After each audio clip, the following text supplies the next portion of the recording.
What is up, everybody? Thank you for tuning in to this week's episode of The Unbiased Hard Take.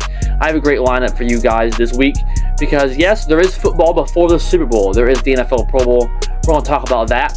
We're going to talk about Bill Belichick being snubbed from the NFL Hall of Fame, as well as predicting NFL honors, awards, Offensive Player of the Year, MVP, Defensive Player of the Year, and etc. So stay tuned for more. You don't want to miss this one. I have a lot to say.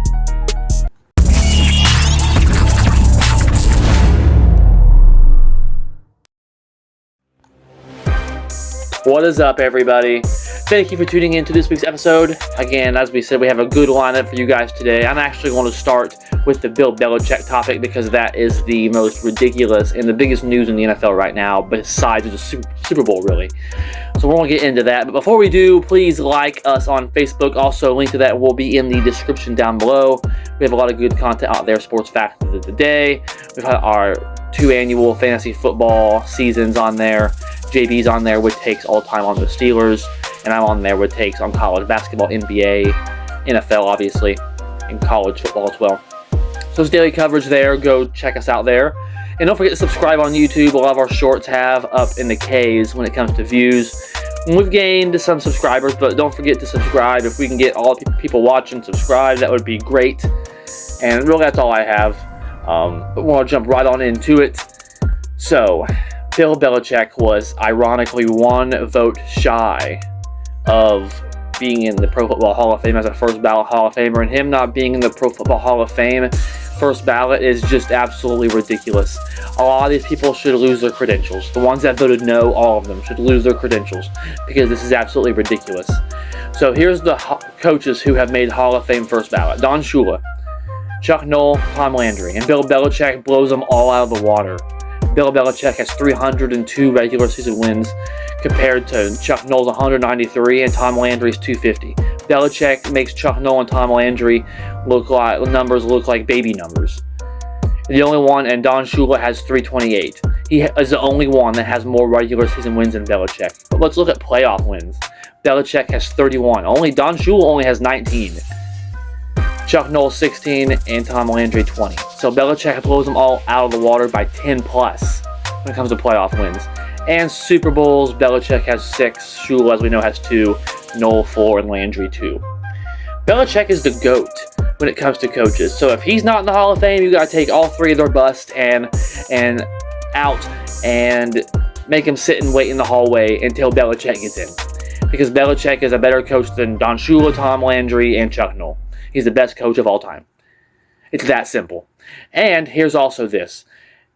If Bill Belichick's not a first ballot Hall of Famer, the man has 6 Super Bowls. He has as many as the whole Steelers franchise combined. And he's not a first ballot Hall of Famer? Why? Give me one reason why he's not a first ballot Hall of Famer. This is absurd. This should be overruled.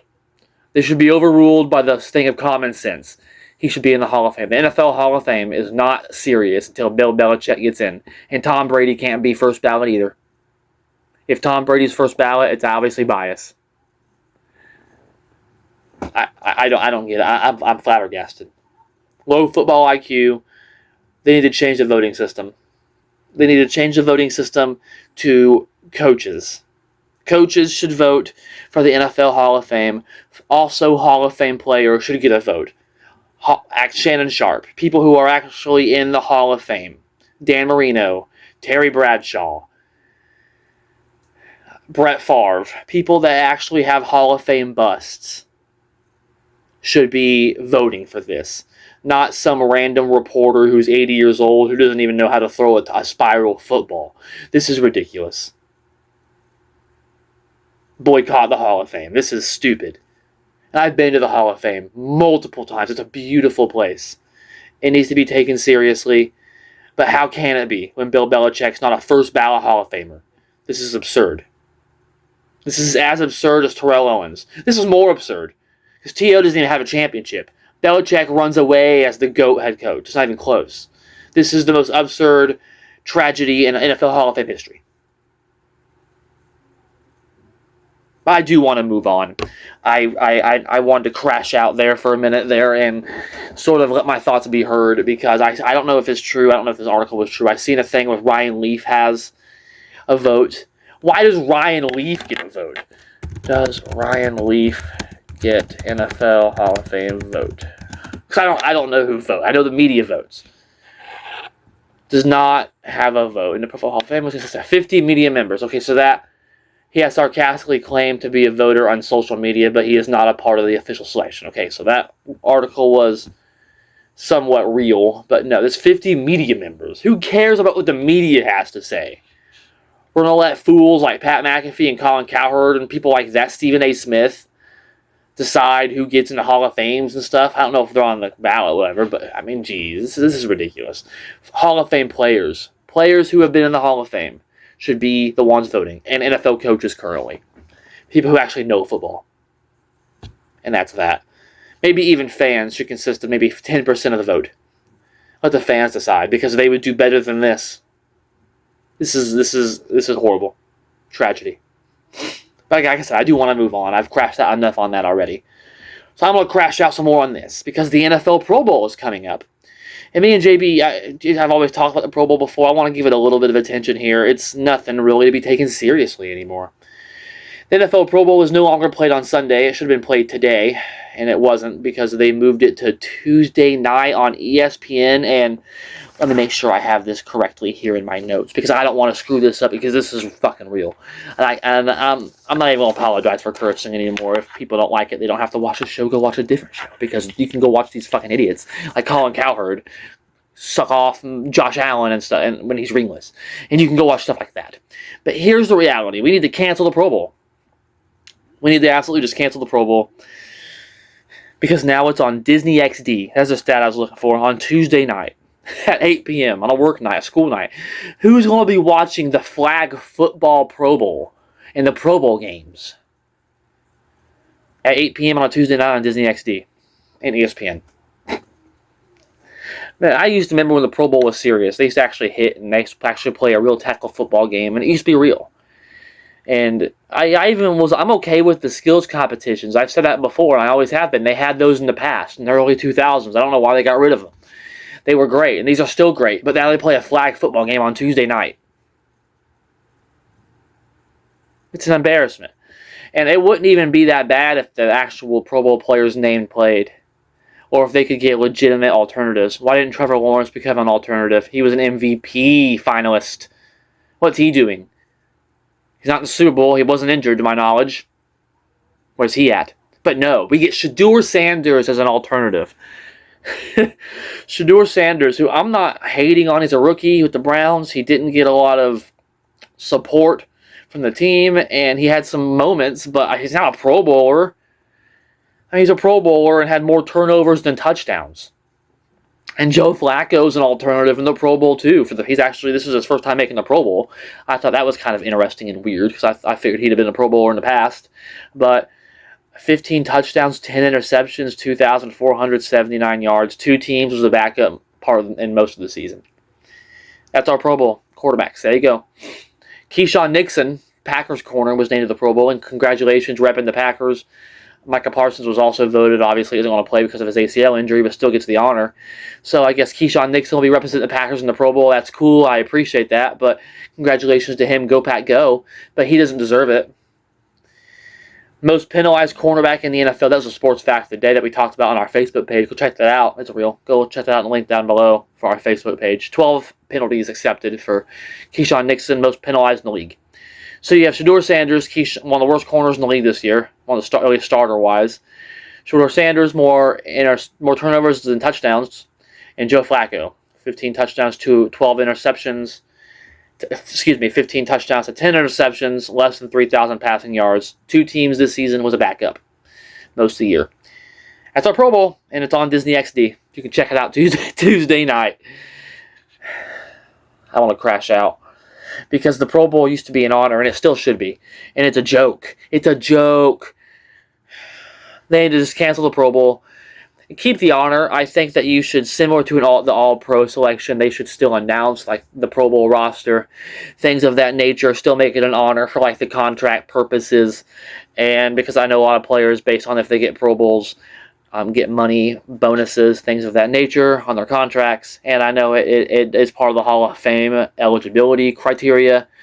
So keep that for that purpose and the honor of it. The honor still deserves to be there. And I think maybe you should honor them at halftime of the Super Bowl or before the Super Bowl, or announce it on the NFL at NFL Honors. There we go. That's the best idea. Announce it at NFL Honors. Make a big deal out of it.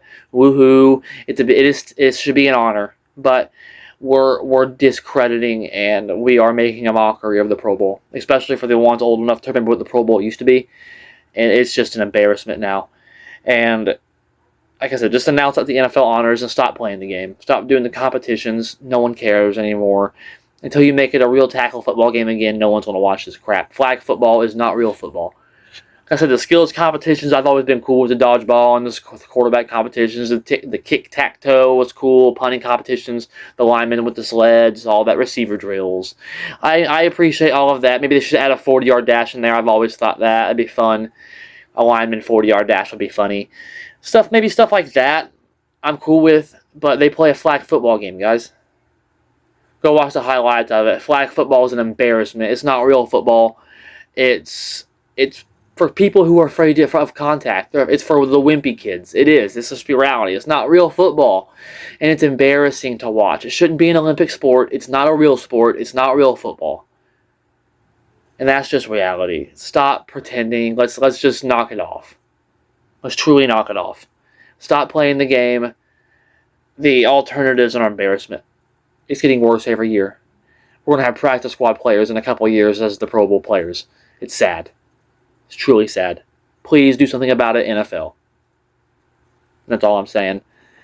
But I do want to move on from that topic. I've done enough crashing out and got a little heated on that one. I do want to move on. We have a lot of awards to predict. As I said, we're going to be predicting the NFL Honors Awards, MVP, things of that nature. And I'm not necessarily doing who was nominated. Most of my players were nominated because I have a high football IQ, and most of the awards were right.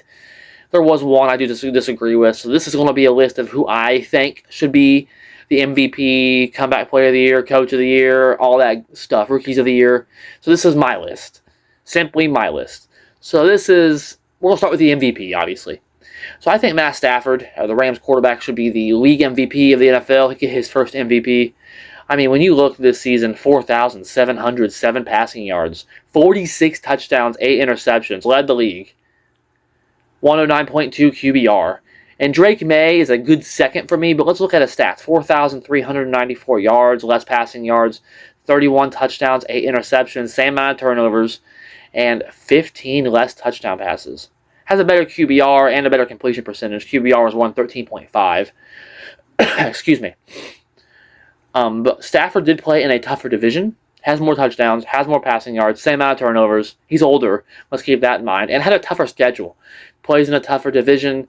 3 teams out of the NFC West made the playoffs, Rams being one of them.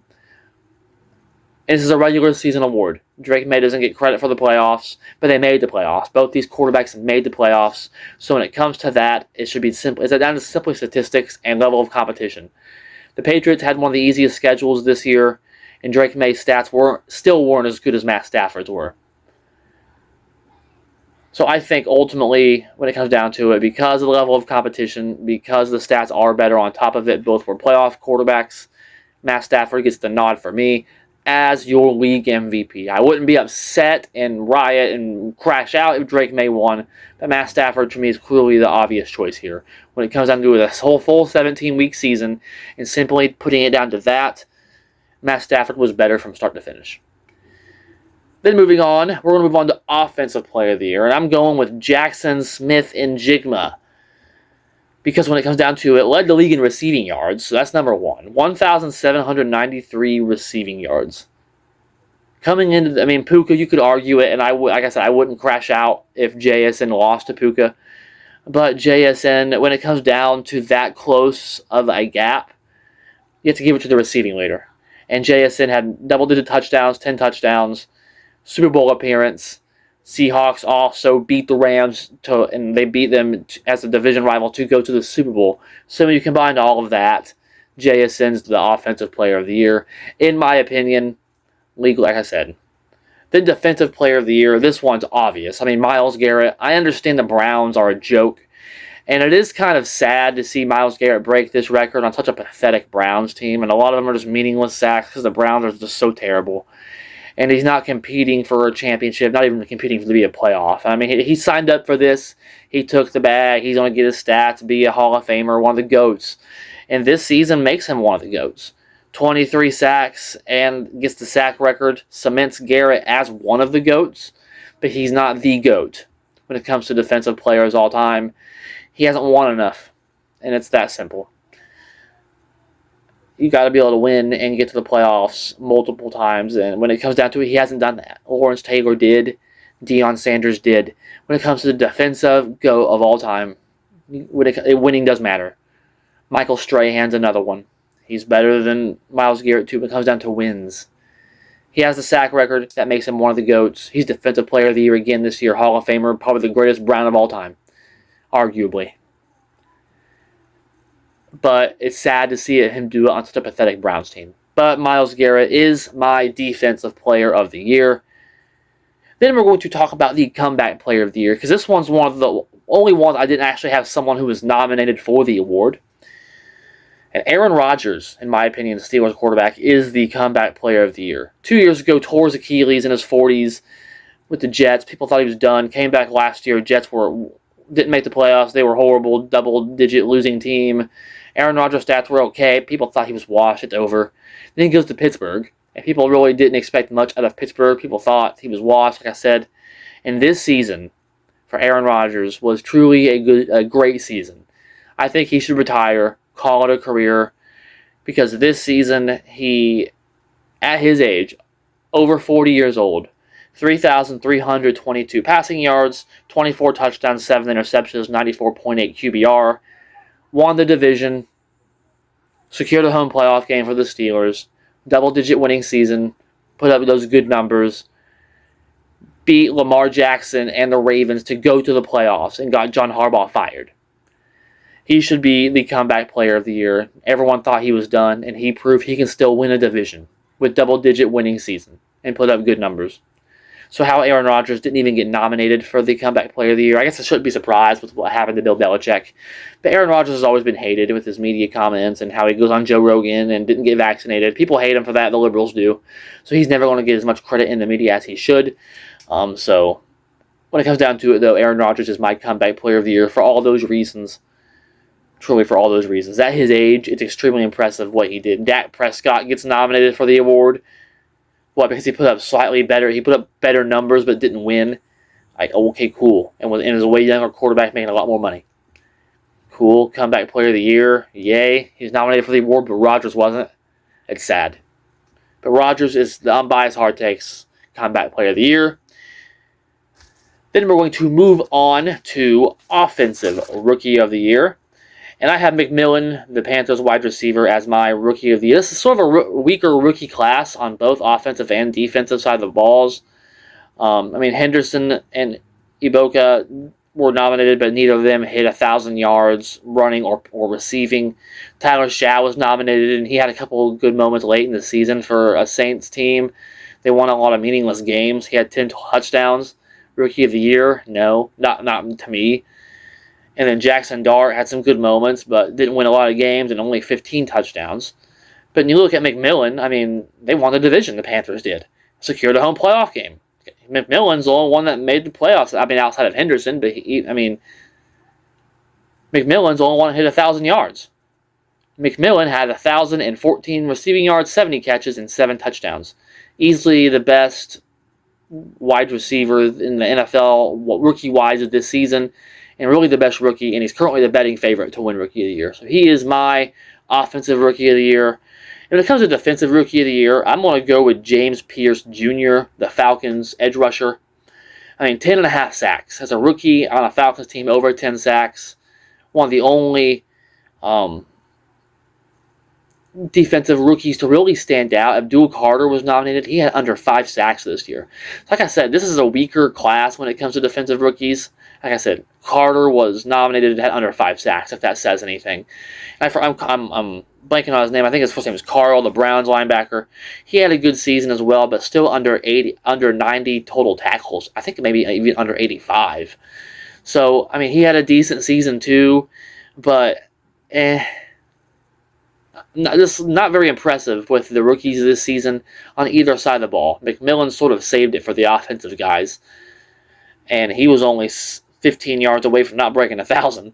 So this is sort of a weaker class on rookies, but I am going to give this personally to James Pierce Jr. He had 10.5 sacks, hit that mark, and I expect him to be a 12-sack player next year. You look for your players to develop over time. So you have 10.5 sacks now. Let's look to get 11, 12, 13 next season. You make them Pro Bowls, if it still means anything, really, and All Pros and things of that nature. So then we're going to move on to Coach of the Year. I lost my place there. I'm crazy. Yeah. So Coach of the Year, I'm going with Mike Vrabel. And I mean, you could go with Ben Johnson. I wouldn't even be upset if he won it. I mean, he was my second choice. But with Vrabel here, not only did they win the division, and no one thought they would. Neither would the Bears. So Ben Johnson and Mike Vrabel won the division. No one thought they would. Tough divisions. Mike Vrabel did it against Josh Allen. That's the reigning league MVP. That's to be noted as well. And the Bears won the division against a good Lions, Packers, and Vikings team. All 4 teams in the NFC North had a winning record. So they both did it in tough divisions. But I'm going to have to ultimately give it to Mike Vrabel here because what he did, again, with the second-year quarterback, same with Ben Johnson. So this story is very similar. So I think when the needle's this close, you have to give it to who had the playoff success. And obviously that's Mike Vrabel getting to a Super Bowl his first year with the Patriots. When it's neck and neck like that with Ben Johnson because the regular season's virtually identical. But, I mean, Mike Vrabel did have a better regular season record than the Bears did at 14-3. Take that into consideration. Mike Vrabel had a better record than Ben Johnson did and got to the Super Bowl. I'm going to give it to Mike Vrabel here. Again, wouldn't be super upset if Ben Johnson won this award. I hate the Bears. Fuck the Bears. They don't know how to win. They're disrespectful. They don't know how to take success because they've sucked for so long. And they'll never win a Super Bowl because the football gods don't look good on that. Even when you make the playoffs, you always lose, just like you did this year. So fuck the Bears. Y'all still suck. But I'm giving it to Mike Vrabel here. He is getting the Super Bowl, like I said, just gets him over that hump, that tiebreaker, in my opinion, when it comes to him and Ben Johnson. So that's what I think. That's my awards. What do you guys think of my predictions on my awards this season on who is MVP and NFL honors? My Pro Bowl take and Bill Belichick take. What do you guys think? Let me know what you guys think of the show down below. And that's really all I have. I appreciate the support from you guys. Like, subscribe, hit the bell, like us on Facebook. Check out the sports fact of the day, all that good stuff. Football's coming down to an end. We only have 2 more games, and one's a flag football Pro Bowl. So football's coming down to an end here. We really appreciate the support through this football season as we wrap up football and get ready to transition into a lot of basketball coverage, and we're excited for that too. Go check out JB's videos on the Steelers, his Facebook content as well down below. The link is in the description down below. Again, I just appreciate you guys. Until next time, let's go Heat, go Pat, go, and boiler up, baby. Purdue did get a win today against Maryland. That is a footnote. We talked about that after a 3-game losing streak. So Purdue down to 12 in the rankings will probably drop down to the 16-17 after the IU loss. But they did bounce back, stop the bleeding, got a Big Ten win. So that should help them in the polls tomorrow. Maybe they won't drop that low. But we're ready for March Madness, and that's what really matters. Purdue's going to get that, we hope. So until next time, we appreciate you guys. Like, subscribe. Love y'all. And God bless. Thank you guys. Go Pat, go.